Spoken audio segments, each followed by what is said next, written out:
Hey guys, and welcome to Pixel Cherry Ninja's channel. In this video we're going to be talking about the Commodore 64 core for the Analogue Pocket. So Marcus Z brought his wrap of the My64 software emulator over to FPGA. It's something that we checked out in previous videos, and guys, it was a lot of fun, right? It was nice for me to visit the Commodore 64. I didn't visit for a long time, and you know what guys, it was actually fun to test it out. Now in the previous version of the core, in order to get a game running, you kind of had to run it the way you would on a Commodore 64, or partly how you would on a Commodore 64, right? So you would you would kind of inject the PRG, you would bring up the virtual keyboard. I think it supported a real keyboard as well, but I generally used the virtual keyboard because it was easy enough, and it was a great job how it was implemented into the core. So you would bring up the virtual keyboard, you would type run, you would then press enter, and then you would start loading the game.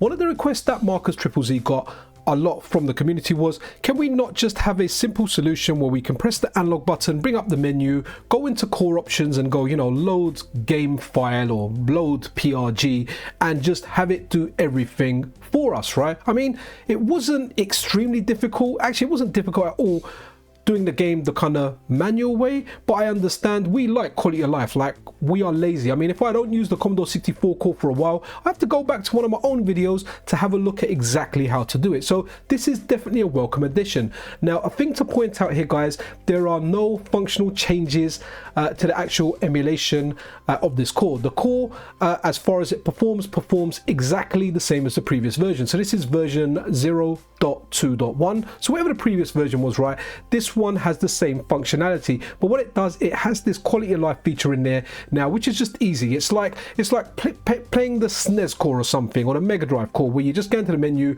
you go into core options and you load cartridge. In this case, you load like a Commodore 64 game, and guys, it just works. Like, I tried a few games out in this video. So yeah, some of the games are worth checking out.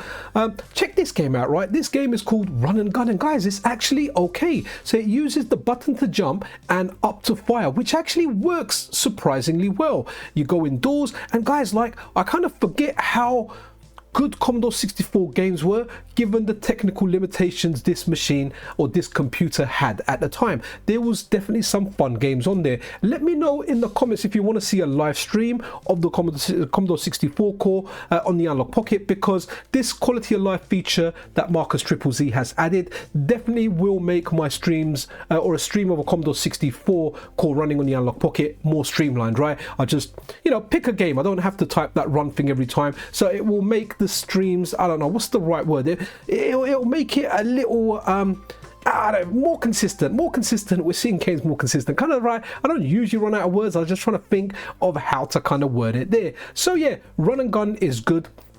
Naturally, I had to try a little bit of Rygar, right? Because you know what guys, I absolutely love Rygar, and if I ever launch up the Commodore 64 core, I would have to run this game. Another game that I want to try is Hawkeye.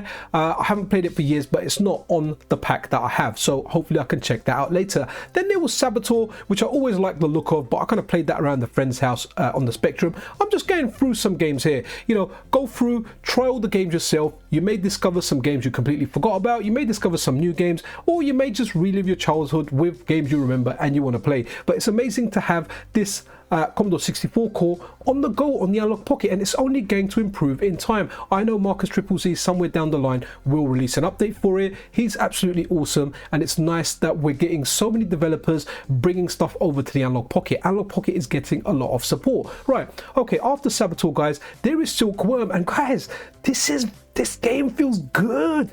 I never played it back in the day on the C64. I just kind of tried it out here for the first time. I may remember seeing like adverts for magazines in there. Now you can obviously pick out of like the ground vehicle and the helicopter. I picked the helicopter, and guys, this feels good for a horizontal shmup on the C64. I would have been blown away by this back in the day. Okay, next let's have a quick look at Super Sprint. Now Super Sprint, I remember seeing this in the arcade. It's not something I played a lot in the arcade. You know, there was other games I wanted to play. In fact, when I when I remember seeing the Super Sprint arcade machine where you could play like 3 or 4 players simultaneously, I remember looking on my left when I was playing Alien Storm in the arcade. You know, I was really enjoying Alien Storm at that time. But these are just some recommendations. There's a whole bunch of games for you guys to try. Then there was I think this game's called Super Cobra. Forgive me if I've got the title wrong. Now this one here's like your Commando type of game, right? Again, kind of dig this stuff. Maybe not something I would play now, but it was definitely fun checking this out. Right. Next up, guys, the final game we're going to look at, and this is Barbarian.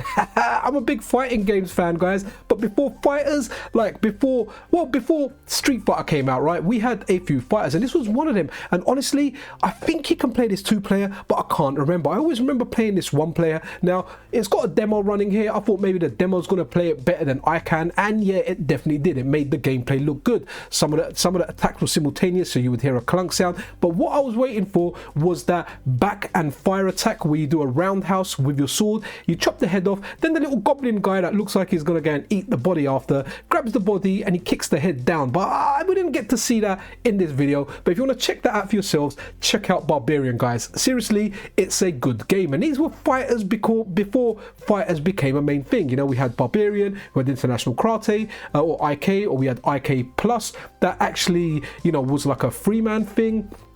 What else did we have? We had like Ya Kung Fu. So we had like these fighters before like Street Fighter, King of Fighters, before it became like a very, very much so person against person. You know, for a certain time it was person against machine. But that's it, guys. Just a quick one on the C64. Seriously awesome work from Marcus Triple Z. Analogue Pocket is just awesome, and all these updates and all these quality of life features just makes this beautiful little device that we can carry around in our pockets and then connect to the dock and play absolutely awesome. And while we're talking about awesome, guys, be awesome to one another. This is Pixel Cherry Ninja out.